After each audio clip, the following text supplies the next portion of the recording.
itu sedang mengajarkan hadis. Orang itu kemudian dipanggil oleh sahabat yang akrab dipanggil dengan Abu Nujaid tadi. Dia ditanya, andai kata Anda dan teman-teman Anda hanya mau memakai Al-Quran, dari mana Anda tahu bahwa sholat duhur itu 4 rakaat, sholat asar 4 rakaat, sholat maghrib 3 rakaat dan sebagainya?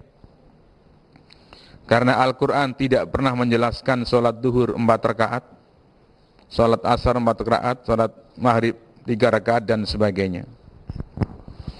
Kalau Anda dan saudara-saudara Anda dan teman-teman Anda memakai hanya Al-Quran, bagaimana Anda tahu bahwa tawaf mengelilingi Ka'bah itu sebanyak 7 kali? Bagaimana dan dari mana Anda tahu bahwa sa'i antara Safa dan Marwah itu juga 7 kali? Karena di dalam Al-Quran tidak ada keterangan yang menjelaskan bahwa tawaf maupun sa'i itu sebanyak 7 kali. Apa kata Imam Al-Hasan Al-Basri? Orang yang bertanya tadi kemudian mengatakan, laqad ahyaitani ahyakallah. Kepada Abu Nujaid yang mengajar hadis itu, dia mengatakan, Anda telah menyadarkan kami, dan mudah-mudahan Anda selalu disadarkan oleh Allah Subhanahu wa ta'ala. Ini kisah pada masa-masa awal abad kedua Hijri, awal abad kedua Hijri. Dan kata Imam Al-Hasan Al-Basri, orang yang bertanya tadi kemudian belajar agama secara mendalam, belajar hadis, belajar fikih dan sebagainya, bahkan dia kemudian menjadi ahli fikih kondang. Namun Imam Al-Hasan Al-Basri tidak menerangkan siapa nama orang itu. Tapi yang jelas ini terdapat di kawasan Irak. Nah, jadi kalau kita boleh membagi ingkarus sunnah itu ada 2 bagian dari sejarah ini ya. Pertama, ingkarus sunnah yang klasik itu muncul di Irak, khususnya di Basrah. Penyebabnya adalah ketidaktahuan terhadap ya fungsi dan kedudukan hadis. Nah, penyebabnya itu. Sehingga setelah mereka diberitahu, maka sikap mereka bagaimana? Sikap mereka kembali kepada ajaran yang benar, yaitu menerima hadis atau sunnah Nabi sebagai sumber syariat ajaran Islam.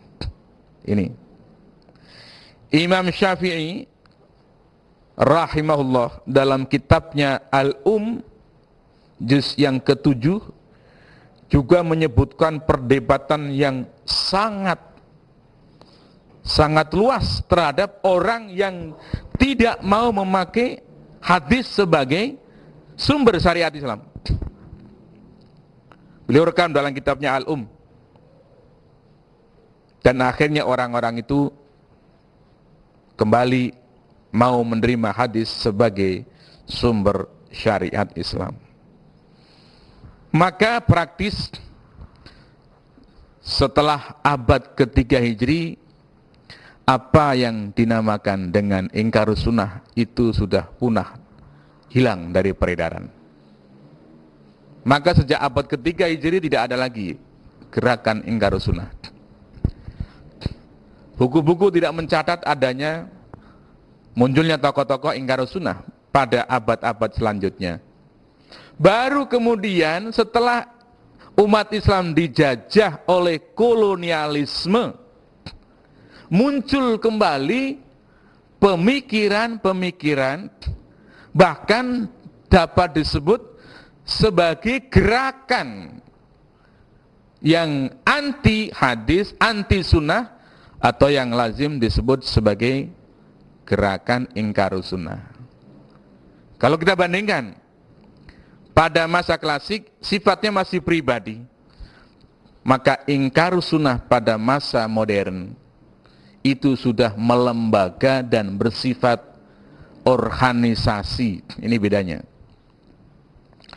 Penyebabnya kalau pada masa klasik adalah ketidaktahuan tentang eksistensi berikut fungsi dan kedudukan sunnah dalam Islam.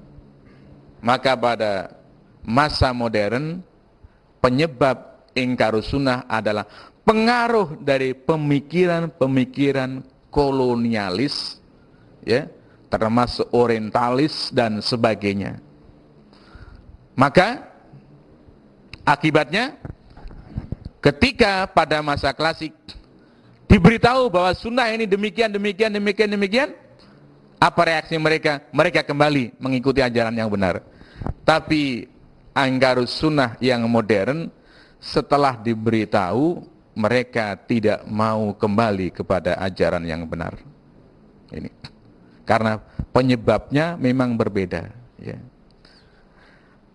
Lokasinya apabila ingkarus sunnah klasik muncul di Irak, khususnya di Basrah. Ingkarus sunnah modern muncul justru di Mesir, di Kairo. Muncul justru di Pakistan, ya. Garis miring India, karena waktu itu sebelum merdeka, India dan Pakistan adalah satu negara. Pertanyaannya, mengapa muncul di Mesir? Karena Mesir adalah kiblat, ya, ilmiah dunia Islam.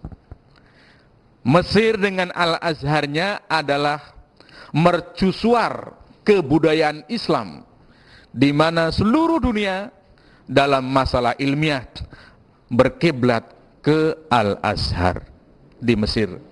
Bahkan sampai sekarang.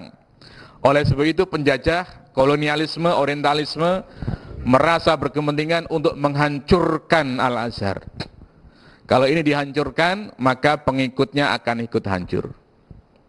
Namun alhamdulillah sampai sekarang tidak hancur. Mengapa muncul di Pakistan?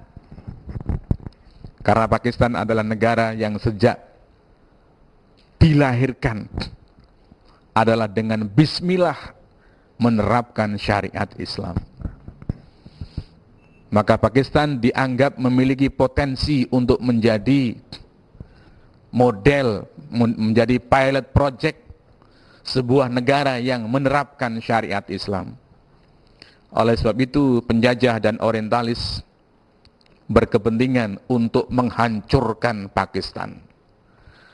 Maka dengan cara kolaborasi, ya, penjajah orientalis mencari orang-orang yang kira-kira dapat menyuarakan, dapat menjadi penyambung lidah orientalisme dan kolonialisme kepada umat Islam. Maka dicatat di Mesir banyak tokoh-tokoh yang menjadi trompet-trompet kolonialisme dan orientalisme, ya. Ada misalnya disebut seorang yang bernama Ahmad Amin, ya.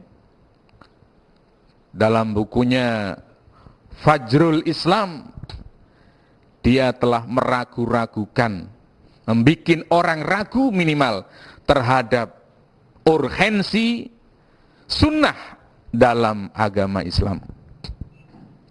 Dan masih banyak nama-nama lain. Dan yang paling keras adalah seorang yang bernama, ya, dalam kitabnya ini Adwaun ala as-sunnah al-muhammadiyah. Kalau diterjemahkan menjadi soratan terhadap sunnah Nabi, ya. Ya, orang yang bernama Mahmud Abu Rayyah itu. Ini tokoh ingkarus sunnah modern, ya, dari Mesir. Dan sederet nama-nama lain. Di Pakistan kita melihat ada nama dengan organisasinya. Organisasinya menarik sekali, namanya adalah Jam'iyah Ahlul Quran. Ya, organisasi keluarga Al-Quran. Isinya adalah menolak hadis